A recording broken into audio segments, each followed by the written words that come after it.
ప్రపంచానికి ఆధ్యాత్మిక రాజధాని ఈ కాశీ వారణాసి.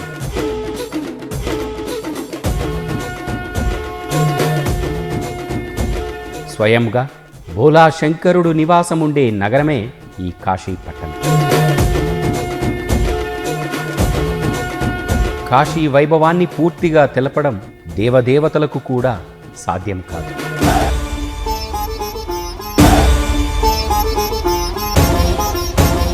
ప్రళయ కాలంలో మునగని అతి ప్రాచీన పట్టణం కూడా ఈ కాశీ పట్టణం.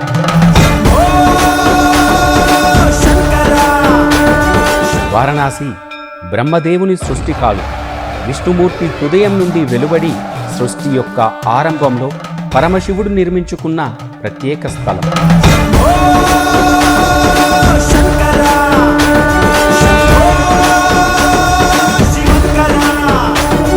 కాశీ పట్టణం భూమిపైన సప్త మోక్ష ద్వారాల్లో ఒకటి.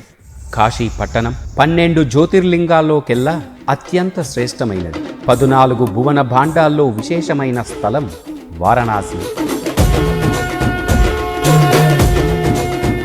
కాశీ పట్టణంలో గంగా స్నానం, బిందు మాధవుడి దర్శనం, ఆ డిండి వినాయకుడు, కాశీ విశ్వనాథుడు, విశాలాక్షి, అన్నపూర్ణమ్మ, కాలభైరవ దర్శనం అతి ముఖ్యమైనవిగా చెప్పుకోవాలి. ఎన్నో జన్మల పుణ్యం ఉంటే తప్ప క్షేత్రపాలకుడు భైరవుడు ఆ జీవిని కాశీలోనికి అనుమతించడు. కాశీలో మరణించిన వారికి యమబాధ ఉండదు, పునర్జన్మ కూడా ఉండదు. కాశీలో ప్రవేశించిన జీవి యొక్క చిట్టా కూడా ఆ చిత్రగుప్తుని నుండి మాయమైపోయి కాలభైరవుని వద్దకు చేరుతుందట. డిండి గణపతి, కాలభైరవుడు ఇద్దరూ కలిసి పరిశీలించి యమయాతన కంటే 32 రెట్లు అధిక శిక్షలు విధించి మరుజన్మ లేకుండా చేస్తారు.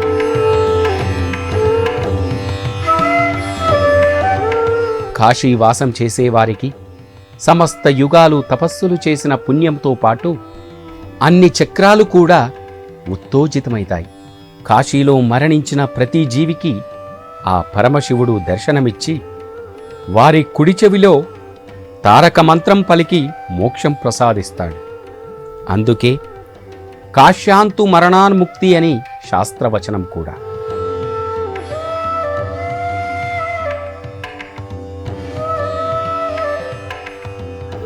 తమ చివరి జీవితం చాలామంది కూడా ఈ కాశీ ఊరిలో గడుపుతారు కూడా. మరణించిన వారి అస్థికలు కాశీ గంగలో కలిపితే గతించిన వారు మళ్ళీ కాశీలో జన్మించి స్వయంగా ఆ విశ్వనాథునిచే ఉద్ధరింపబడతారంట. గోముఖం నుండి బయలుదేరే గంగమ్మ విచిత్రంగా కాశీ పట్టణానికి చేరుకోగానే తన దారి మళ్ళీ దక్షిణ దిశగా ప్రవహించి ధనుస్సాకారపుగా కాశీ పట్టణాన్ని చుట్టి తిరిగి తన దారిలో ప్రవహిస్తూ ఉంటుంది. ఎంత కరువు వచ్చినా కూడా గంగమ్మ కాశీఘాట్లను కూడా వదిలి దూరంగా పోదట. అంతటి మహిమాన్వితం ఈ కాశీ. శివుని కాశీలోని కొన్ని వింతలు కూడా ఉంటాయి. కాశీలో గద్దలు ఎగరవు, గోవులు పొడవవు కూడా, బల్లుల అరుపులు వినబడవు, ఎన్ని శవాలు ఉన్నా అవి వాసన పట్టవు. కాశీలో మరణించిన ప్రతి జీవి ఆ కుడి చెవి పైకి లేచి ఉంటుంది కూడా. కాశీలో మందిరం చుట్టూ అనేక చిన్న చిన్న సందులు కలిగిన వలయాకారాల్లో ఉన్నటువంటి ఒక పద్మవ్యూహంలాగా కొత్తవారికి ఆ గుడి జాడ దొరకకుండా ఉంటుంది.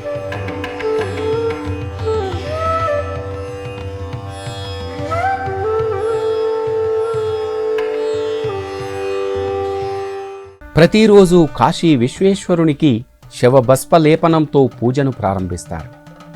కాశీలోని పరాన్న భుక్తేశ్వరుణ్ణి దర్శిస్తే ఆ జీవికి పరుల అన్నం తిన్న రుణం నుండి కూడా విముక్తి లభిస్తుందంట. కాశీ క్షేత్రంలో పుణ్యం చేస్తే 1,000,000 రెట్ల ఫలితం ఉంటుంది. పాపం చేసినా కూడా 1,000,000 రెట్ల పాపం అంటుకుంటుంది. విశ్వనాథుణ్ణి అభిషేకించిన తరువాత భక్తుల చేతిరేఖలు కూడా మారిపోతాయి. ఇక్కడ శక్తిపీఠం విశాలాక్షి అమ్మవారు. జగతంతటికీ అన్నం పెట్టే అన్నపూర్ణాదేవి నివాస స్థలం కూడా కాశీయే. ప్రపంచంలోని అన్ని భాషలకు తల్లి అయిన అతి ప్రాచీన సంస్కృత పీఠం ఈ కాశీలోనే కలిగి ఉంది. కాశీలో గంగమ్మ తీరాన 84 ఘాట్లు ఉన్నాయి. ఇందులో దేవతలు, ఋషులు, రాజులు ఇంకెందరో తమ తపశ్శక్తితో నిర్మించిన ఎన్నో ఘాట్లు కూడా ఉన్నాయి. అందులో కొన్ని అతి ముఖ్యమైనవి కూడా. దశాశ్వమేధ ఘాట్. బ్రహ్మదేవుడు 10 సార్లు అశ్వమేధ యాగం చేసింది కూడా ఈ దశాశ్వమేధ ఘాటు వద్దే. ప్రతిరోజు సాయంకాలం వేళ విశేషమైన గంగాహారతి జరుగుతుంది ఇక్కడ.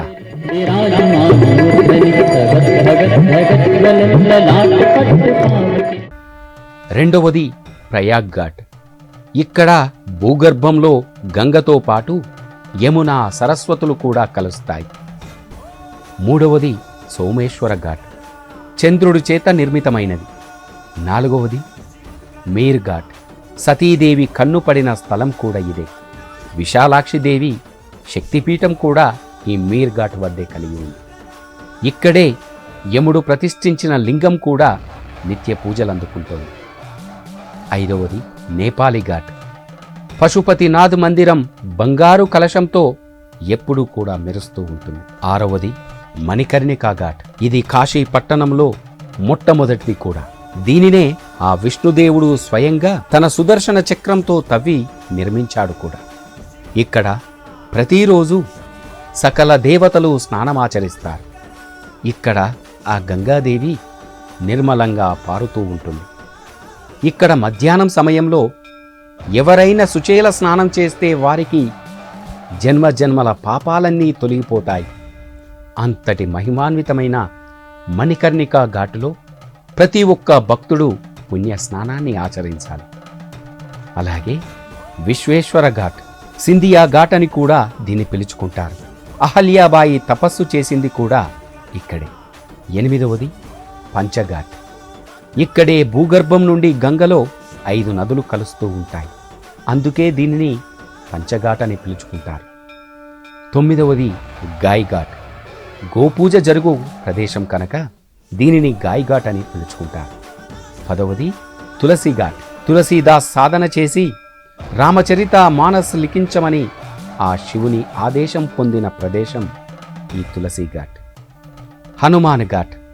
ఇక్కడ జరిగే రామకథ వినడానికి హనుమంతుడు ప్రతిరోజు వస్తూ ఉంటాడు. ఇక్కడే సూర్యదేవుడు తపస్సు చేసి అనేక శక్తులు పొందిన లోలార్క్ కుండం కూడా ఉంది. ఇక్కడే శ్రీ వల్లభాచార్యులు కూడా జన్మించారు. 12వది అస్సీఘాట్. పూర్వం దుర్గాదేవి శుంభ నిశంభు అనే రాక్షసులను సంహరించి ఆ ఖడ్గమును వేయడం వల్ల ఇక్కడ ఒక తీర్థం ఉద్భవించిందని కూడా ఇక్కడి స్థల పురాణం చెబుతుంది. 13వది సత్య హరిశ్చంద్ర ఘాట్. సర్వం పోగొట్టుకొని హరిశ్చంద్రుడు ఇక్కడ శవదహనం కూలీగా పనిచేసి దైవ పరీక్షలో నెగ్గి తన రాజ్యాన్ని పొందినాడు ఈ హరిశ్చంద్ర ఘాట్ వద్ద. నేటికి ఇక్కడ నిత్యం చితి కాలుతూ ఉంటుంది. 14వది మానస సరోవర్ ఘాట్. ఇక్కడ కైలాస పర్వతం నుండి భూగర్భ జలధార కలుస్తూ ఉంటుంది. ఇక్కడ స్నానం చేస్తే కైలాస పర్వతం చుట్టిన పుణ్యం కూడా లభిస్తుంది. 15వది నారదా ఘాట్. నారదుడు లింగం స్థాపించాడు కాబట్టి నారదా ఘాటుగా పిలుచుకుంటారు. 16వది చౌతస్సీ ఘాట్. ఇక్కడే స్కందపురాణం ప్రకారం 64 యోగినీలు తపస్సు చేసినారని, ఇది దత్తాత్రేయునికి ప్రీతిగల స్థలమని కూడా పేరు ఉంది. ఇక్కడ భక్తులు స్నానం చేస్తే పాపాలన్నీ తొలగిపోయి 64 యోగినుల శక్తులు ప్రాప్తిస్తాయి. 17వది రాణా మహల్ ఘాట్. ఇక్కడే పూర్వం బ్రహ్మదేవుడు సృష్టి కార్యంలో కలిగే విఘ్నాలను తొలగించమని వక్రతుండ వినాయకుణ్ణి తపస్సు చేసి ప్రసన్నుని చేసుకున్నాడట. 18వది అహల్యాబాయి ఘాట్. ఈమె కారణంగానే మనం ఈరోజు వరకు ఆ కాశీ విశ్వనాథుణ్ణి దర్శిస్తూ ఉన్నాం. కాశీలోని గంగానది ప్రవాహంలో అనేక ఘాట్ల దగ్గర ఉద్భవించే తీర్థాలు కూడా కలిసి ఉంటాయి. పూర్వం కాశీలో దేవతలు, ఋషులు, రాజులు నిర్మించిన అనేక మందిరాలు, కట్టడాలు, వనాల మధ్య ఆ విశ్వనాథుని మందిరం ఎంతో వైభవోపేతంగా వెలుగొందుతోంది. కానీ మహమ్మదీయుల దండయాత్రికులు కాశీని లక్ష్యంగా చేసుకొని దాడులు చేసి ధ్వంసం చేసిన తరువాత ఇప్పుడు ఉన్న కాశీని మనం వీక్షిస్తూ ఉన్నాం. విశ్వనాథ బిందు మాధవ్తో పాటు ఎన్నో అనేక మందిరాలను కూల్చి మసీదులను కూడా నిర్మించారు. నేటికి విశ్వనాథుడి మందిరంలో నంది ఆ మసీదు వైపు గల కూల్చబడ్డ మందిరం వైపు చూస్తూ ఉంటుంది. అక్కడే శివుడి త్రిశూలంతో త్రవ్విన జ్ఞానవ్యాపితీతం బావి కూడా కలిగి ఉంటుంది. ఈరోజు మనం దర్శించే విశ్వనాథ మందిరం భక్తులందరికీ శుభాలను చేకూర్చాలని బోలా శంకరుడు, ఆ పరమేశ్వరుడు కొలువై ఉన్న మహాపుణ్యక్షేత్రాన్ని ప్రతి ఒక్క భక్తుడు దర్శించుకొని సకల శుభాలను పొందాలని కోరుకుందాం. ఓం నమః శివాయ.